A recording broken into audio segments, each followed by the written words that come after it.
ప్రభు నీవేనయ్యా, యుగయుగములు మారుడి దేవుడవు, నీవు ఎక్కడి నడిపేనా కాపరివై. Praise the lord.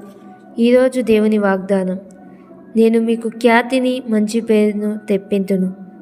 ప్రియ సహోదరి సహోదరుడా, నీవు ఒకవేళ అవమానించబడుతున్నానని నిందింపబడుచున్నానని బాధపడుతున్నావా?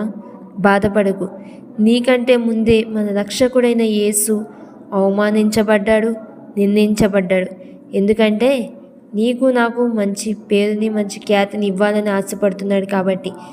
మన పితరుడైన దావీదును షిమ్మీ ఎంతగానో అవమానించాడు, కానీ దేవుడు ఆ అవమానానికి బదులు మంచి ఖ్యాతిని ఇచ్చాడు. ఇస్సాకు ఫిలిస్తీన్ల చేతిలో అవమానించబడ్డాడు, కానీ దేవుడు అక్కడే మంచి పేరుని ఇచ్చాడు.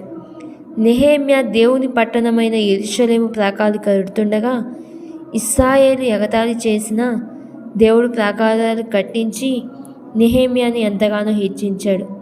ఈరోజు నిన్ను ఎవరు అవమానించినా, నిన్ను ఎవరు నిందించినా బాధపడకు. దేవుడు నీకు అవమానంలో నుంచి, ఆ నిందలలో నుంచి మంచి పేరును మంచి ఖ్యాతిని ఇవ్వాలని ఆశపడుతున్నాడు. ఆమేన్.